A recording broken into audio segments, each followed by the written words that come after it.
Bradesco. Entre nós, você vem primeiro.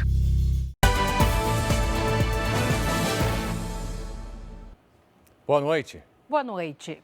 Além de enfrentar os imprevistos do trânsito, entregadores e proprietários de moto têm sido surpreendidos pelos roubos de peças, cada vez mais visadas pelos criminosos. E olha, só em janeiro a média foi de 46 roubos ou furtos por dia no estado de São Paulo. O que é levado acaba sendo revendido no mercado clandestino. Pela segunda vez em 4 meses, o Ronaldo teve peças da moto furtadas. Quando eu retornei, aí veio de novo a surpresa. Levaram da mesma forma o painel e a lanterna. Ele conta que tem dificuldade de encontrar novas peças. Da última vez, eu aguardei 2 meses até a peça chegar na concessionária. Os objetos levados podem ser encontrados facilmente em comércios paralelos ou na internet com preço menor do que o de mercado. Só em janeiro deste ano, 1.445 peças de veículos foram roubadas ou furtadas no estado de São Paulo, uma média de 46 por dia. Em nota, a Secretaria da Segurança Pública disse que intensificou as ações de combate aos crimes, investiga lojas de peças automotivas e tenta identificar os receptadores que movimentam o mercado clandestino. A associação, que representa os motofretistas e entregadores autônomos de São Paulo, afirmou que os criminosos procuram peças valiosas. Como módulo de injeção, painel, farol, que são peças que custam entre R$1.000 e R$5.000. Acontece quando ele está fazendo entregas, que ele deixa a moto dele exposta em alguns locais, em bolsões, ele perde essa moto de vista, é a hora que esse pessoal age. A associação ainda explica que, por causa do baixo faturamento, muitos profissionais não conseguem pagar seguro para as motos. Quando perdem as peças, o trabalho fica comprometido e, consequentemente, o orçamento das famílias, o que torna o prejuízo incalculável. Ficar sem um dia de trabalho, não vou conseguir levar a marmita para casa, né? O almoço, o café da manhã, que é complicado, né? Médico é suspeito de vender falsos atestados a funcionários de empresas em São Paulo. O Jornal da Record explica por que o preço do ovo disparou em fevereiro. Estados Unidos fazem ataques em grande escala contra rebeldes Houthis no Iêmen. No futebol, as decisões dos campeonatos estaduais pelo país. Em Minas Gerais, o Atlético conquistou o 6º título seguido. Amanhã é dia de Fla-Flu, Grenal e clássico entre Palmeiras e Corinthians em São Paulo. E você vai conhecer 2 torcedoras apaixonadas por futebol e que vivem a expectativa da final do Paulistão. Vai, Corinthians! Dá de porco!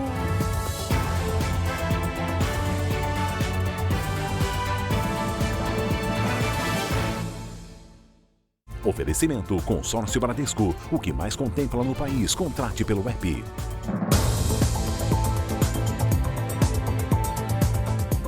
Uma pesquisa revela que 30% dos usuários de plataformas digitais já foram vítimas de algum tipo de golpe, principalmente em aplicativos de troca de mensagens. No celular desta mulher de 65 anos, ainda estão armazenadas as mensagens de um número desconhecido com pedidos de ajuda que pareciam reais. Como a foto no perfil era da filha mais velha, ela não desconfiou da conversa. Bom dia, mãe, tudo bem com você? A partir de agora, você anota esse novo número que está aparecendo aí para você, que a partir de hoje eu vou usar esse número para a família. Falei, tá bom. Mas era golpe. Bastou pouco tempo para o criminoso convencer a aposentada a fazer um Pix de R$450 e a pagar na lotérica um boleto falso no valor de R$1.500. E aí eu procurei no celular e não encontrei número nenhum. Tinha sumido tudo. Quando eu passei a mensagem para ela perguntando cadê aquele seu novo número que eu fui adicionar e sumiu, a resposta dela me deixou em pânico. Ela me disse, mãe, do que é que você está falando? Com estratégias diferentes, mas nem sempre tão novas assim, criminosos seguem fazendo vítimas diariamente no ambiente virtual. Uma pesquisa feita por uma empresa global de cibersegurança mostra que 30% dos entrevistados já sofreram perdas financeiras com crimes online. são muitas as chances de se tornar vítima. Ainda segundo a pesquisa, uma pessoa sofre, em média, 14 tentativas de golpe num prazo de 2 anos. A atenção é fundamental para se proteger, explica este advogado especialista em crimes digitais. Então, recomendação número 1, sempre autorize a exibição da sua foto no aplicativo de mensagem apenas para aquelas pessoas que você tem nos seus contatos. No Rio de Janeiro, um homem morreu durante um tiroteio entre milicianos e traficantes. Os dois grupos criminosos disputam o controle de uma comunidade. A vítima morava na comunidade César Maia, em Vargem Pequena, zona oeste do Rio. Yuri Gomes Chaves, de 26 anos, foi baleado e morto durante uma troca de tiros entre grupos rivais na noite de sexta-feira. Vídeos gravados por moradores mostram a intensidade do confronto. Apesar de ter sido baleado durante a noite, o corpo do Yuri só foi retirado na manhã deste sábado, após a Polícia Militar conseguir controlar a situação e liberar a região para a entrada da perícia. Segundo testemunhas, Yuri foi baleado enquanto tentava tirar crianças da rua logo no início do confronto. A comunidade César Maia é dominada pelo Comando Vermelho. Na manhã de sexta, uma operação da Polícia Civil prendeu no local 10 traficantes. Armas e drogas também foram apreendidas. O tiroteio à noite foi provocado por milicianos que dominavam a comunidade anteriormente e que querem retomar a região. O território hoje é sinônimo de dinheiro para eles. Então eles ficam atentos a essas ações da polícia e tentando recuperar o território. Porque com o território eles fazem dinheiro. E com isso eles conseguem manter a expansão da facção criminosa naquela região. O Instituto de Defesa do Consumidor ingressou com uma ação civil pública contra a Agência Nacional de Saúde. Os representantes do IDEC questionam a legalidade de uma resolução que permite planos de saúde sem internação. A família de Marcelo precisou contratar um plano de saúde particular depois que ele foi demitido em 2023. O custo é de quase R$ 3.500 por mês para ele, a esposa e os 2 filhos. Valor que tem pesado no orçamento. Estudando outros planos, né? Para pelo menos dos hospitais que a gente tem preferência, pelo menos ter um que a gente possa ficar e manter o quarto. Mas vai ser uma possibilidade também estudar um downgrade aí de ficar na enfermaria. Esta semana, o IDEC, Instituto de Defesa do Consumidor, entrou com uma ação civil pública contra a Agência Nacional de Saúde Suplementar, questionando a legalidade de uma resolução que permite planos de saúde sem internação. Especialistas alertam que esses planos podem dar uma falsa sensação de segurança ao consumidor, que paga pelo serviço, mas pode ficar sem assistência em situações mais graves. O impacto vai ser direto no SUS. Porque a pessoa que precisar do tratamento vai ter de se socorrer do Sistema Único de Saúde, apesar de pagar um plano. Então, é um impacto muito ruim para o consumidor. Em nota, a ANS defendeu a medida, afirmando que não se trata de planos de saúde, mas de produtos de acesso à saúde. Também diz que a iniciativa oferece uma opção mais acessível e será monitorada para garantir os direitos dos consumidores. Para o IDEC, a medida pode abrir precedentes para que planos de saúde se tornem cada vez mais limitados. Depois de ter sido internado 3 vezes nos últimos 2 anos, Marcelo nem cogita contratar um serviço que não inclua internações. Já tive um parente que teve um problema similar, ele não tinha plano de saúde, né? E isso daí virou uma dívida, porque a gente teve que negociar com o hospital para conseguir honrar. Nos destaques internacionais, quase toda a ilha de Cuba segue no escuro após um novo apagão nacional. A falha na rede elétrica já dura quase 24 horas. Pelo menos 10 milhões de cubanos chegaram a ficar sem energia elétrica, num país que tem 11 milhões de habitantes. Esse é o 4º apagão em 6 meses, em meio a uma grave crise econômica. Segundo o governo, o sistema está sendo restabelecido e os serviços essenciais estão sendo mantidos. O presidente americano Donald Trump autorizou uma série de ataques aéreos contra os rebeldes Houthis no Iêmen. Em uma rede social, Trump justificou a ofensiva. Eu ordenei uma ação militar contra os terroristas Houthis no Iêmen. Eles travaram uma campanha implacável de pirataria, violência e terrorismo contra navios, aeronaves e drones americanos, afirmou Trump. Colunas de fumaça foram vistas nas regiões atacadas.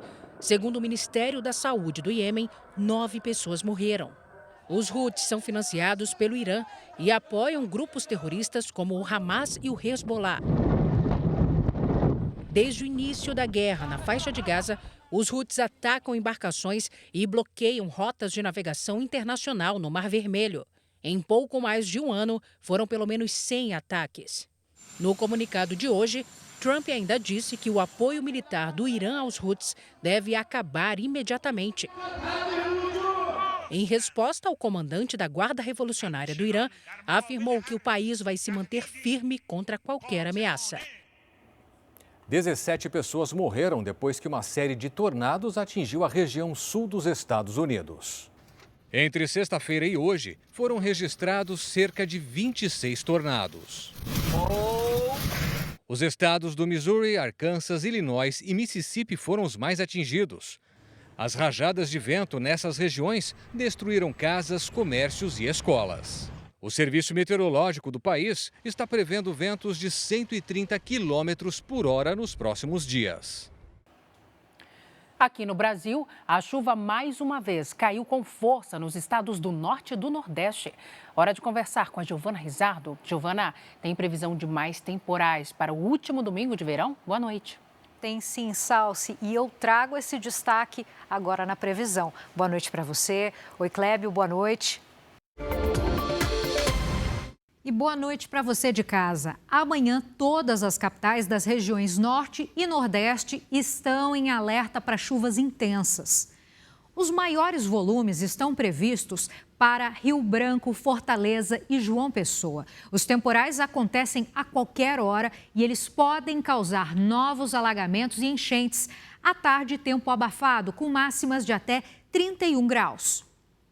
Em São Paulo, dia nublado e com chuva rápida até o fim da tarde. A máxima no domingo chega aos 26 graus. Já no início da semana, podem ocorrer temporais. Hoje, o sol apareceu mais que a chuva em grande parte do centro-sul do Brasil. Neste momento, chove forte no litoral do Nordeste e entre os estados de Roraima e do Amazonas. Amanhã, a frente fria continua na altura do Sudeste e estimula a formação de instabilidades entre Espírito Santo, Rio e Minas. Na metade norte do país, os ventos em vários níveis da atmosfera formam os temporais. Em Florianópolis, máxima de 26 graus. No Rio de Janeiro e em Maceió, 30, 32 em Brasília e até 31 em Boa Vista. Tempo delivery. O Magno é de Valinhos, São Paulo. Oi, Magno, nos próximos dias, o sol fica entre nuvens pela manhã e as pancadas de chuva aparecem à tarde com raios. As máximas variam entre 27 e 28 graus.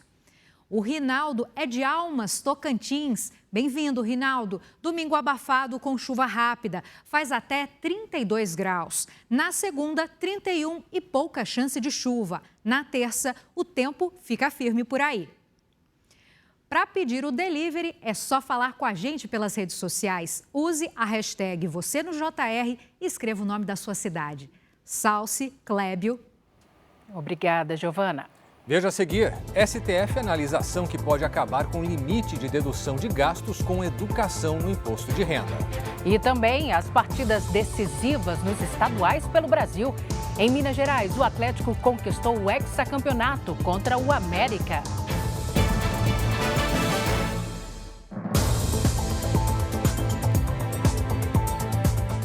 O Supremo Tribunal Federal analisa uma ação que pode acabar com o limite para dedução de gastos com educação no imposto de renda.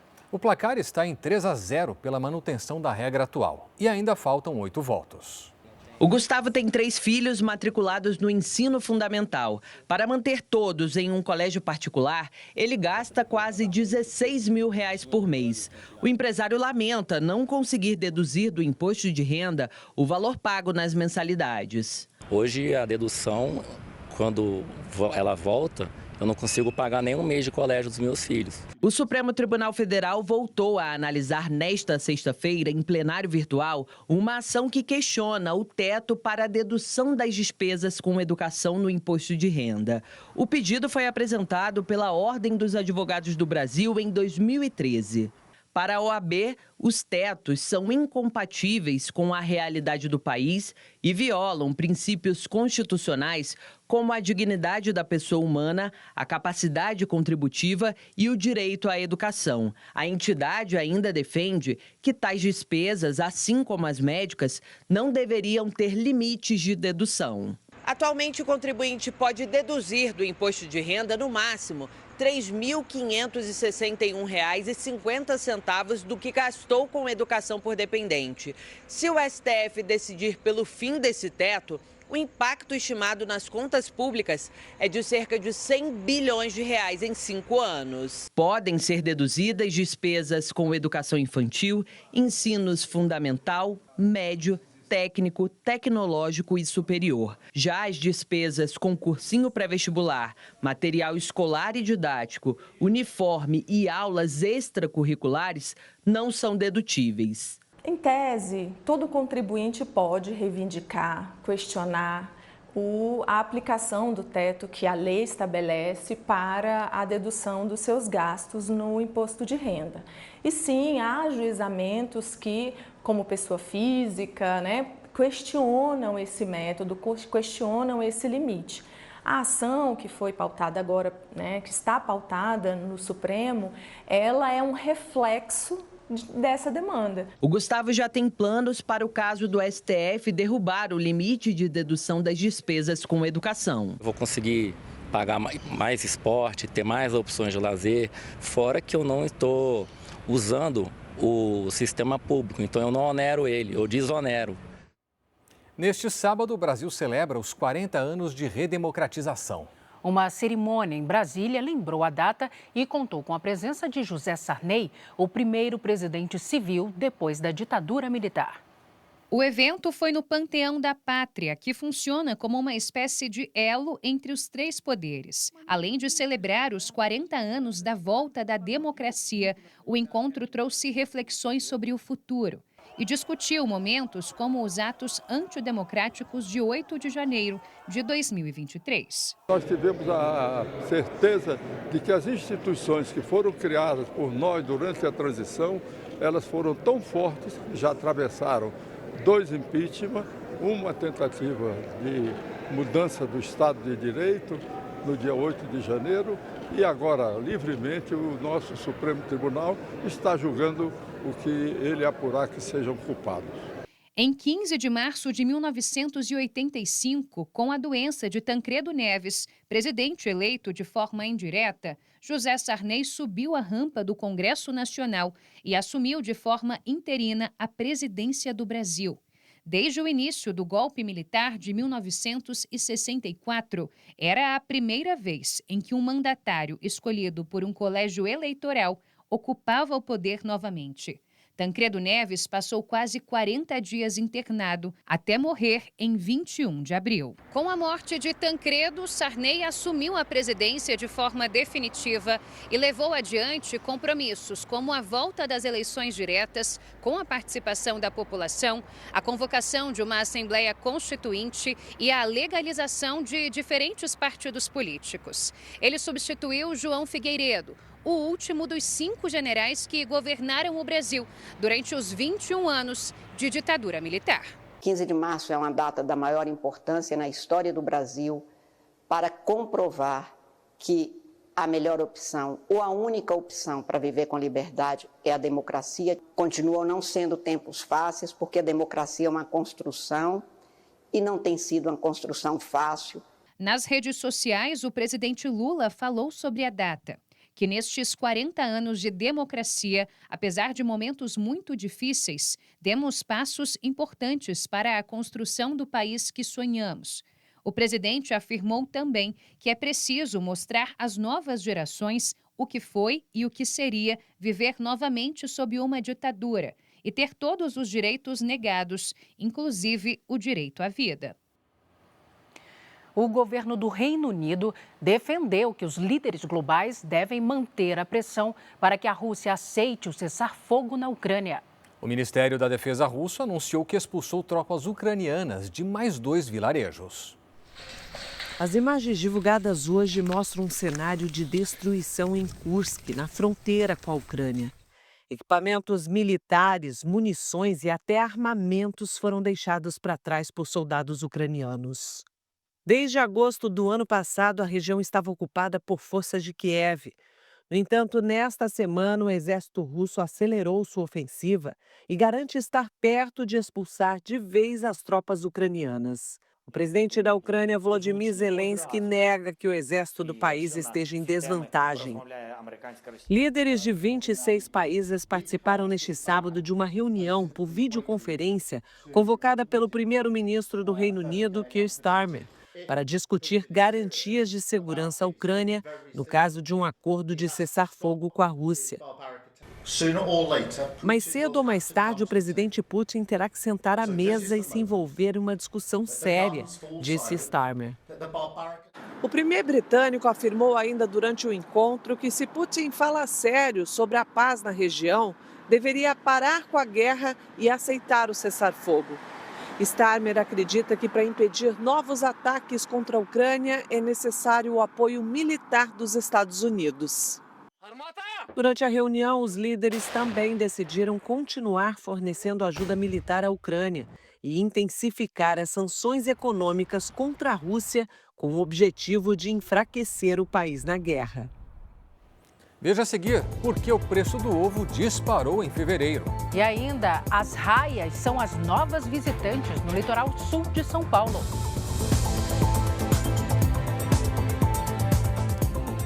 O ovo de galinha virou item de luxo na mesa do brasileiro. O alimento subiu mais de 15% em um mês. Os economistas acreditam que os preços altos devem se manter pelo menos até maio. A piada do momento no supermercado é: quem tem ovos no carrinho é rico. Tô rica hoje. É um alimento super saudável, né? E se tornou ouro. A brincadeira tem motivo. Um tempo atrás bandeja era 9, 10, 13 reais, né? Hoje está quase 20 na promoção. O ovo foi o maior vilão da inflação dos alimentos em fevereiro, alta de 15,39%. Uma regra básica do mercado é a da oferta e procura. E foi exatamente o que aconteceu com o ovo. Uma produção menor em um momento de consumo maior. Resultado, aumento de preços. A Associação Brasileira de Proteína Animal garante que é uma situação passageira e comum no período, ao mesmo tempo em que as altas temperaturas registradas nos últimos meses afetaram a produção. Outro fator é o crescimento na exportação de ovos, motivado pela gripe aviária nos Estados Unidos. Embora representem cerca de 1% da produção, as exportações cresceram 38% no primeiro bimestre deste ano em relação ao mesmo período de 2024. Este pesquisador acredita que o preço do ovo deve se manter em alta até maio. Então deve ter um reflexo mais forte no mês de maio, só que a gente só vai ter essa informação no início de junho, quando sair, por exemplo, o IPCA referente ao mês de maio. Até lá, é importante comparar os preços. Nessas épocas você também tem um comportamento de aproveitar que você tem uma redução da oferta, que você tem um aumento da demanda por exportação, e aí muitos produtores acabam também trabalhando ali com a margem maior. E aí, nesse caso, essa margem maior leva a mais variação de preço. Não tem jeito, pagar mais caro, mas não pode ficar sem. Uma decisão polêmica. Um empresário responsável por milhares de empregos é acusado de cometer crime ambiental na construção de uma nova fábrica. Mas a Justiça e o Ministério Público autorizaram a conclusão da obra. A área onde seriam iniciadas as obras de uma fábrica fica no município de São Lourenço da Serra, em São Paulo. A sentença diz que o empresário Laerte Codonho cometeu crime ambiental, falsidade ideológica e corrupção ativa, porque teria tentado pagar propina a servidores para continuar as obras. A advogada do empresário nega as acusações. Ele não conhecia nenhum dos servidores que o Ministério Público sustenta que teriam recebido vantagem indevida. Ele nunca esteve com essas pessoas e nunca trocou nenhuma mensagem por celular, nem de forma direta ou indireta com essas pessoas. Esse celular, onde foi feita a perícia, é um celular que durante algum tempo foi utilizado pelo senhor Laerte, mas nele não consta nenhuma mensagem com esses servidores. Uma das alegações da defesa de Laerte Codonho é que a própria Justiça e o Ministério Público autorizaram a conclusão da obra. Além disso, a juíza do caso pediu pressa nas reformas iniciadas pelo empresário para evitar prejuízos à região. Se nós temos autorização da Justiça para terminar a obra e pedindo para que tenha celeridade, como eu posso ter sido condenado criminalmente? Até porque quando compramos esse imóvel, na escritura do imóvel tinha autorização para fazer um prédio. Na decisão de janeiro deste ano, a juíza argumenta a necessidade de conclusão de parte das obras de forma urgente, por causa do período das chuvas, e destaca que paralisar as obras causaria novos alagamentos. Já o documento redigido pelo Ministério Público, também em janeiro, aponta que não se vislumbra nas construções, por hora, irregularidades apontadas. Esse alagamento da cidade é recorrente há décadas. Não tem nada a ver com a nossa obra. A autorização foi expressa por parte daquelas instituições competentes para a realização da obra. Então, não haveria motivo, de forma alguma, para uma condenação. Laerte Codonho foi julgado por um foro da cidade de Itapecerica. Outras 7 pessoas também estão condenadas no mesmo processo. É uma condenação que me assusta. É absurda. E eu tenho certeza que nós vamos reformar isso no Tribunal de Justiça. O governo de Israel se prepara para uma nova rodada de negociações de cessar-fogo. O gabinete do primeiro-ministro Benjamin Netanyahu afirmou que a proposta permitiria a libertação de 11 reféns e também de corpos de outros sequestrados. Em um pronunciamento, o ex-refém Omer Shentov disse que o Hamas está pronto para executar os reféns e que todos os 59 sequestrados precisam ser libertados de uma só vez. Uma multidão participou de um protesto na capital da Sérvia contra o governo do país. Mais de 100 mil pessoas tomaram as ruas próximas ao parlamento. Os manifestantes acusam o presidente sérvio de corrupção e negligência. Os protestos, liderados por estudantes, começaram depois de um desabamento numa estação de trem que deixou 15 mortos. 13 pessoas foram presas na manifestação. Veja a seguir o esquema ilegal de venda de atestados médicos em São Paulo. E mais, as vovós torcedoras que têm uma paixão em comum, os times do coração. O jornalismo da Record descobriu um esquema ilegal de venda de atestados médicos em São Paulo. E olha o absurdo, Salsi. Cada consulta custa R$ 150 e a clínica exige pagamento em dinheiro vivo. Taboão da Serra, região metropolitana. Nosso produtor, com uma câmera escondida, chega ao consultório. A sala de espera e a recepção dão direto na calçada. Depois de alguns minutos, ele é chamado. O médico é Eudes Alves Freire, que tem registro de clínico geral. O que você está precisando? Eu queria um atestado. O médico quer saber o motivo. Está querendo viajar, hein, rapaz? Ah, queria.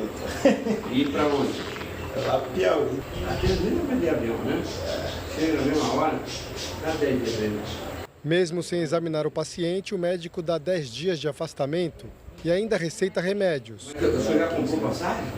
Já. E se eu não estou aqui, não estou te dando atestado, como é que é? Tem que estar em outro lugar. Onde quem é que dá atestado? A consulta com direito a atestado irregular custa R$ 150. O médico diz saber dos riscos que corre. É assalto já fizeram com o atestado no bolso. É? Eu vou saber, cara. Vai fazer? Tentamos entrevistar o profissional.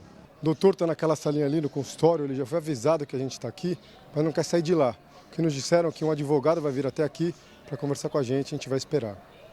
2 advogados, uma mulher e um homem aparecem e dizem que o médico não vai falar. O doutor vende atestado médico irregular? Você vende reportagem? Eu não vendo, o doutor vende. Doutora, também não. Esse mesmo médico forneceu atestados para 58 funcionários dessa empresa de ônibus. No total, esses trabalhadores ficaram 387 dias afastados, ou seja, quase 1 ano e 1 mês ausentes.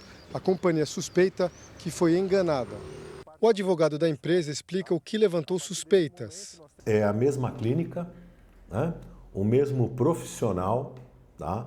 Que se dedica praticamente, aparentemente, única e exclusivamente a fornecimento de atestado para todos os funcionários da mesma empresa. Segundo o presidente do Conselho Regional de Medicina de São Paulo, a venda de atestado pode resultar na abertura de um processo ético. Ele é um documento falso, ideologicamente falso, mesmo que um médico emitiu. E você vê que é uma fraude isso. Também, não só de quem emite, também de quem, do próprio suposto paciente. Ele não é vítima, ele é fraudador também. O doutor Eudes tem a resposta para empresas que investigam a conduta de funcionários que têm documentos assinados por ele. Você é polícia? Não. Então, eu vou representar você como exercício ilegal de polícia. Você é médico? Não. Então, exercício ilegal de medicina. Como é que você quer saber o que o médico escreveu? O CREMESP disse que vai apurar a conduta do médico. Um levantamento exclusivo feito pelo Jornal da Record mapeou os locais com mais casos de roubos e furtos a pedestres na cidade de São Paulo. E o número é preocupante. Em média, a cada 10 minutos, um crime desse tipo é registrado no estado. Do alto de um prédio, na zona oeste de São Paulo, o morador fez o registro de um arrastão na terça-feira de carnaval. Criminosos atacaram com violência um casal que estava perto de um ponto de ônibus. Coitados! Nas ruas da maior cidade do país, os relatos da violência contra pedestres são frequentes. Saí com o celular na mão, deram um tapa e levaram, saíram correndo. Andar pelas ruas de uma grande cidade se tornou motivo de preocupação constante. Segundo a Secretaria da Segurança Pública de São Paulo, foram registrados mais de 52 mil roubos e furtos contra pedestres no ano passado em todo o estado. Isso representa, em média, uma ocorrência a cada 10 minutos. O levantamento exclusivo feito pelo Jornal da Record mostra que somente a capital paulista registra quase a metade desses casos. Os locais com mais ocorrências são o Brás e a Praça da República, na região central da cidade, e Santana, na zona norte. Esse analista de sistemas, que não quer se identificar, foi vítima de roubo no Centro Histórico de São Paulo, região que teve mais de 500 registros em 2024. Eu fui abordado por 3 homens, um mostrou revólver na cintura. O prejuízo dele foi de cerca de R$ 400. Transferiram da minha conta o saldo dinheiro, tentaram fazer empréstimo, mas como era sábado, eles não conseguiram. Um sistema com 23 mil câmeras de segurança tem sido usado para reduzir a criminalidade na cidade de São Paulo desde o ano passado. Por meio do reconhecimento facial, foram realizadas mais de 780 prisões. O total de flagrantes chega perto de 2 mil. Nos primeiros dias deste mês, já foram 41 detenções. Nós tivemos um volume grande de prisões durante o período do carnaval. Só foragidos foram 13 que nós prendemos durante este período e mais de 20 ocorrências em flagrante também. Nós vamos continuar trabalhando, oferecendo bons resultados e combatendo a violência. Essa é a nossa missão. O ministro da Saúde, Alexandre Padilha, inaugurou um mutirão de exames e cirurgias em hospitais de Porto Alegre, no Rio Grande do Sul. Com foco na saúde de mulheres e pacientes com câncer, a ação pretende reduzir o tempo de espera no Sistema Único de Saúde. O ministro também anunciou um edital para a construção de um novo centro de diagnóstico e terapia na capital gaúcha. A rodovia Anchieta, que liga a cidade de São Paulo ao litoral, foi totalmente liberada hoje de manhã, depois que uma carreta derrubou uma passarela de pedestres na noite da última quinta-feira. Apesar do impacto, ninguém ficou ferido.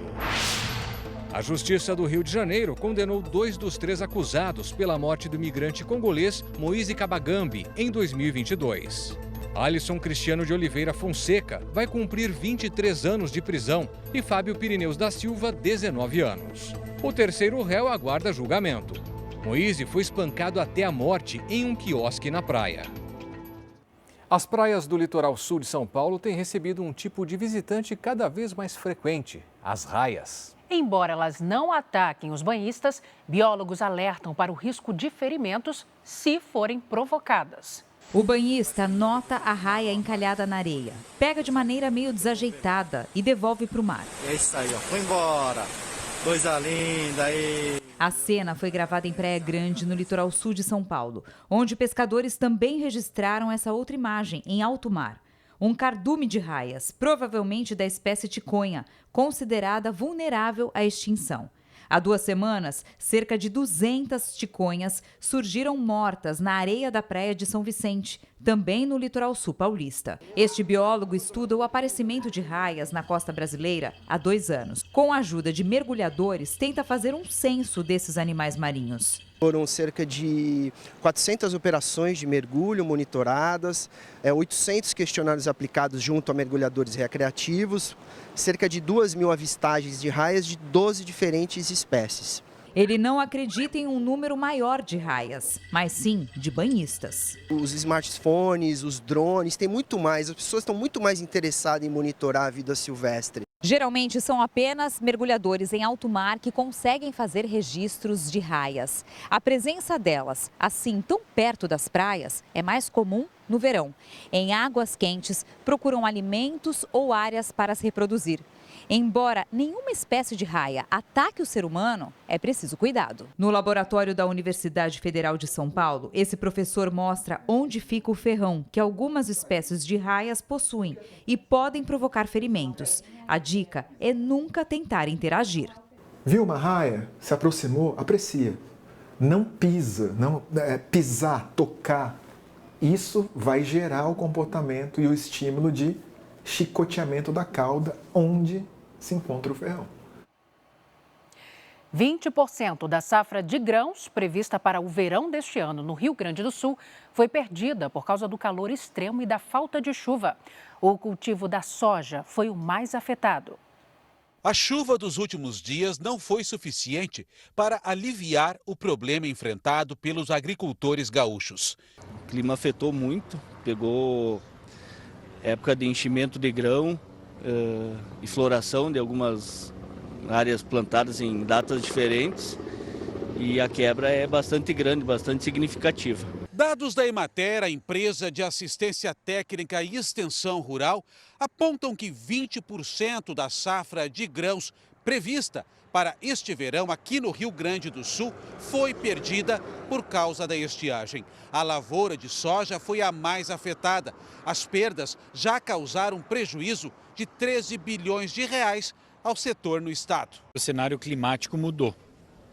Nós saímos de uma enchente, entramos numa estiagem, mas antes disso ainda nós tivemos 3 estiagens consecutivas no estado do Rio Grande do Sul. O governo gaúcho anunciou a liberação de cerca de 46 milhões de reais para os municípios em situação de emergência e calamidade devido à estiagem. Em virtude da localização geográfica no planeta, né, nós temos adversidades climáticas mais constantes e periódicas em relação ao resto do Brasil e, portanto, merecemos e precisamos de um tratamento diferente no sentido de viabilizar a nossa produção. Apesar da estiagem severa, o Rio Grande do Sul deve atingir uma produção de 36 milhões de toneladas de grãos este ano, redução de 1,3% em relação à safra passada.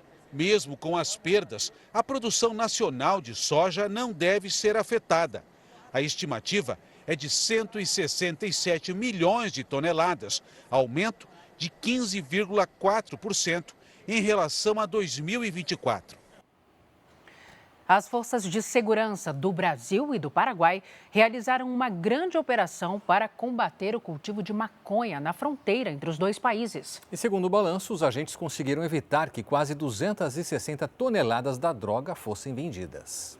O helicóptero da Polícia Federal decola para mais uma missão no combate ao tráfico de drogas em território paraguaio.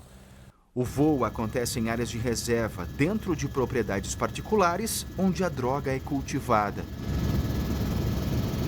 Por terra, agentes paraguaios da Secretaria Nacional Antidrogas destroem os pés de maconha que pertencem a organizações criminosas.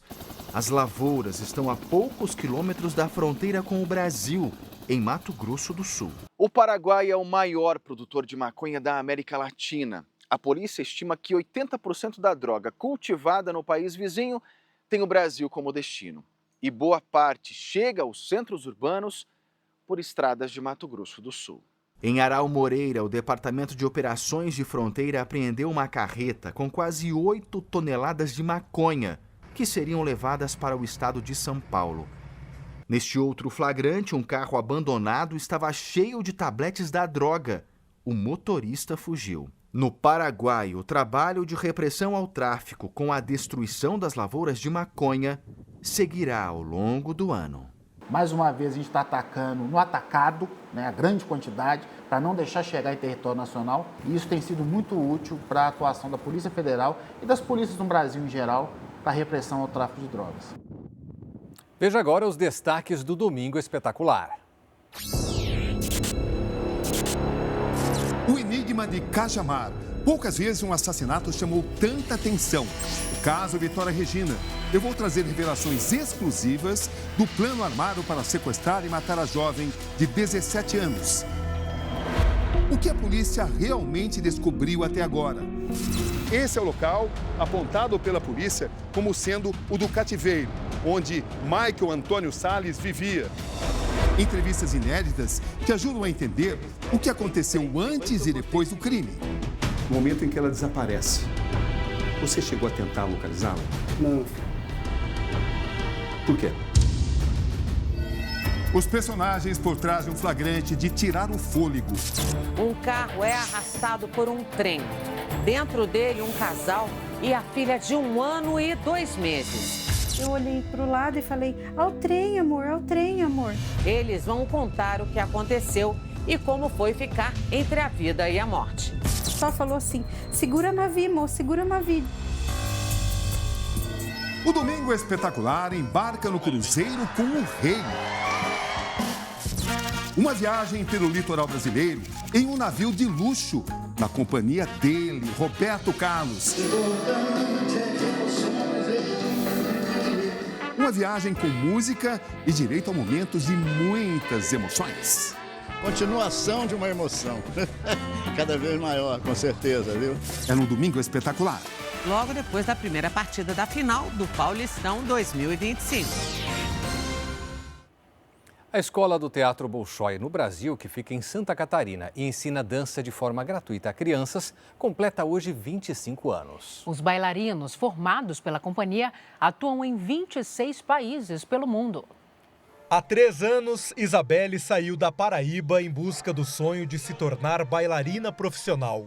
Ela passou numa seletiva da Escola do Teatro Bolshoi no Brasil, em Joinville, Santa Catarina. Eu descobri o Bolshoi através da minha professora de balé. Eu comecei no balé com 3 anos, aí quando eu tinha uns 6, assim, por aí, a professora falou sobre o Bolshoi.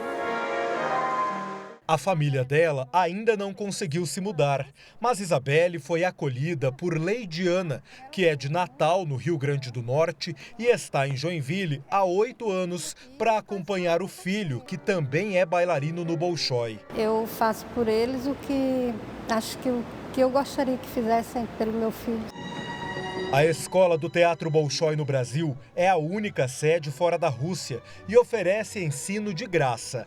Atrai crianças de vários estados brasileiros e até de outros países. Eu vim do Complexo Alemão do Rio de Janeiro. Eu sou de Santo Antônio de Jesus, da Bahia. Eu vim de Salto, Uruguai. Esse Bolshoi é uma possibilidade para criança que tem talento, mas muitas vezes não tem condições financeiras.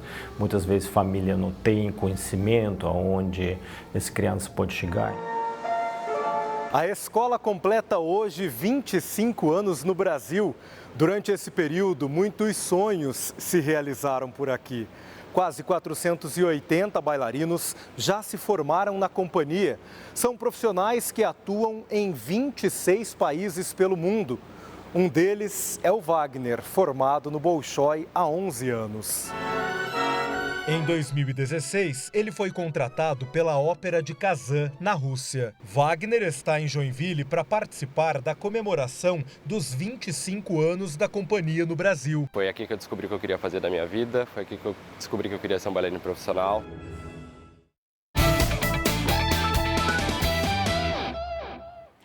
Palmeiras e Corinthians fazem amanhã o primeiro jogo da final do Campeonato Paulista. O Verdão vai em busca do tetracampeonato, enquanto o Timão busca se isolar ainda mais como o maior vencedor da história da competição.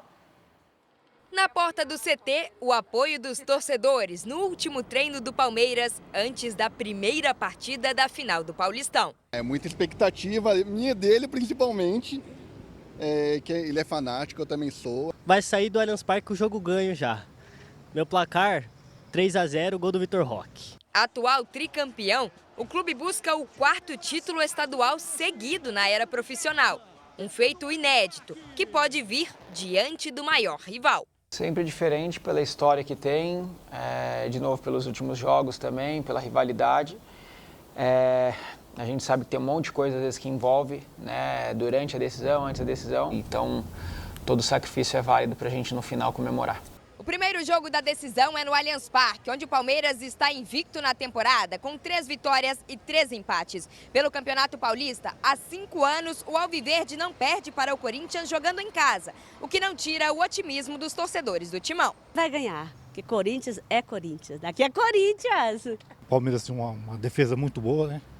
Mas o ataque do Corinthians eu acho que é um pouco melhor que o do Palmeiras, né? Tem que fazer um resultado bom, né? Pelo menos sair com um empate para a gente brigar no último jogo na nossa casa.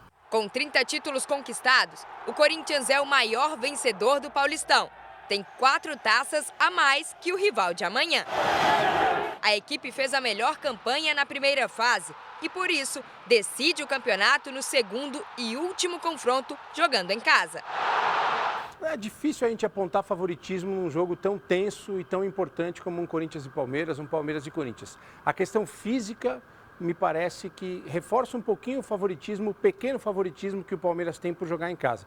Como o Corinthians, para mim, terá um pequeno favoritismo no jogo de volta. O clássico entre Palmeiras e Corinthians, neste domingo, tem transmissão ao vivo na tela da Record, no Play Plus e no R7. E se você quer ter informação exclusiva sobre o futebol diretamente no seu celular, acesse o QR Code que está na sua tela e siga o canal de transmissão do WhatsApp do R7 Esportes. Lá você vai receber em primeira mão notícias sobre o seu clube e sobre o Paulistão. Pela final da Supercopa Feminina, o São Paulo foi campeão após derrotar nos pênaltis o rival Corinthians. A partida, realizada no Morumbis, terminou em 0-0 no tempo regulamentar. Nos pênaltis, o São Paulo venceu por 4-3. Robinha bateu a cobrança decisiva para o tricolor, que vence pela primeira vez a competição e encerra uma hegemonia de 3 anos do Corinthians na Supercopa. No Rio de Janeiro, os torcedores de Flamengo e Fluminense estão ansiosos pela finalíssima do Campeonato Carioca neste domingo. Entre os jogadores, nada de provocação. A palavra de ordem é respeito. Uma decisão que mexe com o Rio de Janeiro. Tricolores e flamenguistas já cantam vitória antes mesmo da bola rolar. O Flamengo, nesse momento, está bem superior. 2-0, Luiz Araújo e Léo Ortiz. Ganhar do Flamengo é a coisa mais normal do mundo. Isso só se garante na arbitragem no VAR. Isso está confirmado. Quantos fatos no argumento, as imagens falam por si. Fusão campeão. Mas também tem aqueles que sabem que nesse tipo de clássico tudo pode acontecer. Fla-Flu nunca foi fácil. Pode estar um dos dois caindo lá e cá, mas quando chega o clássico é um jogo trucado, difícil, de muita marcação. O Fla-Flu tem sido marcado pelo equilíbrio. Esta é a 5ª vez que os rivais fazem a final do Campeonato Carioca nos últimos 6 anos. O Flamengo levou a melhor em 2020 e 2021. Já o Fluminense foi campeão nos 2 anos seguintes. Atual campeão, Flamengo venceu por 2-1 o primeiro jogo. O resultado permite à equipe ficar com o título em caso de empate no jogo deste domingo. Mas entre os jogadores rubro-negros, o clima é de respeito pelo adversário. Não tem nada decidido, até porque tem uma equipe muito qualificada do outro lado, uma equipe que trabalha muito forte. E agora são 90 minutos para a gente firmar novamente que o Flamengo está bem e que merece esse título. No lado tricolor, o clima também é de respeito pelo time rival, mas sem perder a confiança para vencer por 2 gols de diferença e ser campeão. Uma vitória simples leva a decisão para a disputa de pênaltis. Sabemos com quem estamos jogando, não não vamos ficar cantando que isso vai acontecer e nós vamos estar fortes no domingo para brigar pelo título.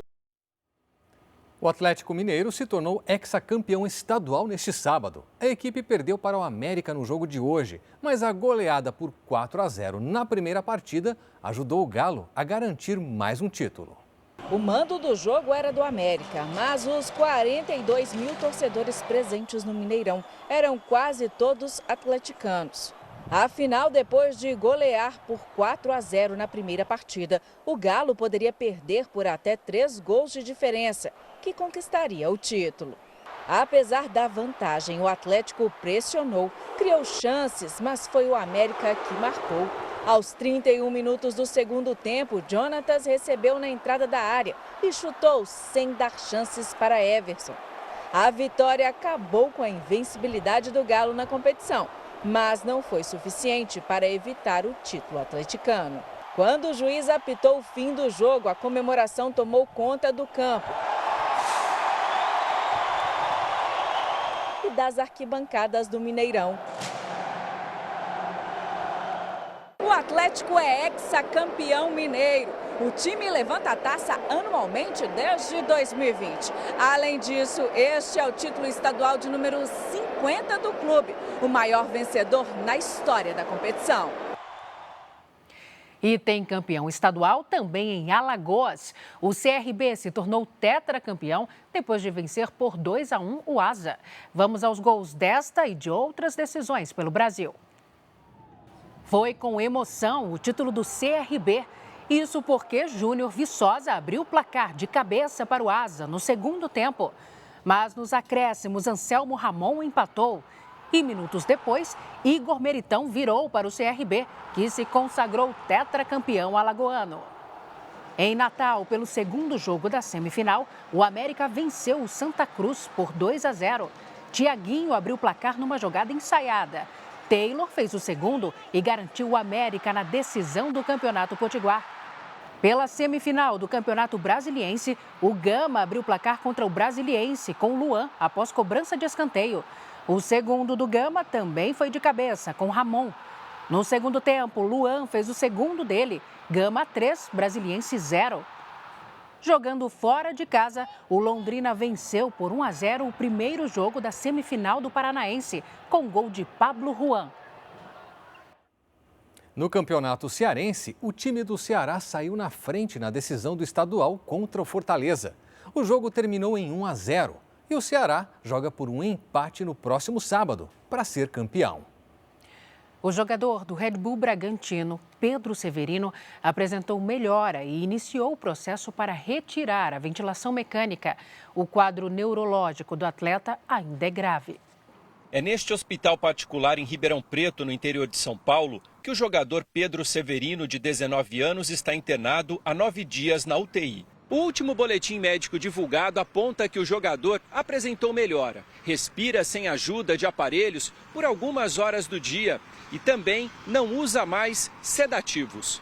No dia 4 de março, o carro onde estavam os jogadores Pedro Severino e Pedro Castro bateu na traseira de um caminhão na rodovia Anhanguera, em Americana. Em depoimento à polícia, o motorista do veículo admitiu que dormiu na direção. Os atletas seguiam para o centro de treinamento do Red Bull Bragantino, em Atibaia. Pedro Castro teve ferimentos leves. Com traumatismo craniano, Pedro Severino recebeu os primeiros atendimentos num hospital em Americana, onde a equipe médica chegou a iniciar o protocolo referente à morte cerebral, até o jogador ter um reflexo de tosse durante a retirada da sedação. Esse médico, que atende pacientes em UTI há mais de 30 anos, diz que isso é um sinal de que o cérebro estava ativo. E essa tosse, ela depende de neurônios viáveis, vivos ali no tronco encefálico. Então, a partir do momento que ele tossiu, a equipe soube que ele tinha neurônios viáveis. O médico diz que, apesar do quadro neurológico ainda ser grave, pode ser revertido. Hoje a pessoa, com a retirada da sedação, já conseguindo por alguns momentos respirar espontaneamente, sem a ajuda do aparelho de ventilação mecânica, é impressionante a recuperação. Você vai conhecer agora duas vovós que, além de todo amor pela família, têm uma outra paixão, o time do coração.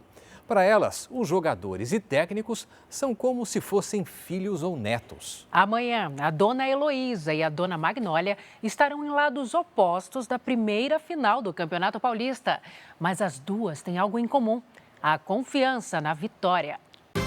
Dona Magnólia já viveu muitas experiências em 97 anos de vida, mas nenhuma foi como a da semana passada. Finalmente, a corintiana conheceu a casa dos corintianos. Curtiu o samba no camarote. E até entrou no campo para receber o carinho dos jogadores, que podiam ser os netos dela. Tinha algum jogador que a senhora queria conhecer mais, assim? Era o holandês.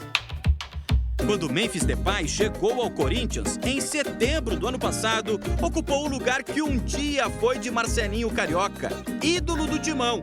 E a admiração parece ter sido recíproca. O olhar da minha mãe para ele, aquele brilho, tanto ele com ela, aquilo... Eu sou sincera, eu acredito que isso é algo ancestral. Ah, ele abraçou na senhora? É. Aí quando ele saiu, falou tchau, amor. Foi a filha da dona Magnólia que fez contato com o Corinthians. Conhecer a Neoquímica Arena já seria ótimo. Mas o que o Timão proporcionou para a avó da Fiel foi algo inesquecível. Faria tudo de novo para poder homenagear minha mãe. O amor pelo time é algo que não se perde com o passar do tempo. Para a palmeirense Heloísa, de 85 anos, só fortalece. A final do Paulistão vai testar o coração destes experientes torcedores. E ela vai ficar ligadinha nos 2 jogos finais. Amanhã, dona Heloísa vai vestir a camisa que ganhou deste cara aí, um dos maiores técnicos da história do Palmeiras, Abel Ferreira. Quer dizer... do Bel. Adorei ouvir, parti-me a rir. Dia que a mulher dele souber que tem uma velha falando Bel, ela mata um. Pela coleção que preenche a estante e decora a geladeira, dá pra ver que ela é fanática. Simplesmente juiz. Eu falo pra ele, eu não falo nome feio porque fica feio. É. Dona Heloísa está confiante que vai ser tetracampeã paulista. Ela quer ganhar. Pra mim, o Palmeiras ganhando vale a pena. A corintiana Dona Magnólia também está otimista com o título de campeão paulista. O Palmeiras é um time forte, hein? Mas às vezes tem um cipó forte assim, ele quebra. E elas ainda têm muita energia para torcer. Dale, dale, dale, porco! Vai, Corinthians! O Jornal da Record termina aqui e amanhã, a partir das 6 da tarde, tem Palmeiras e Corinthians na tela da Record, no Play Plus e também no R7. Fique agora com a Patrulha do Consumidor no Cidade Alerta, edição de sábado. E logo depois tem Super Tela com o filme 22 Milhas. Não perca. Uma boa noite para você. Cuide-se. Tchau. Boa noite.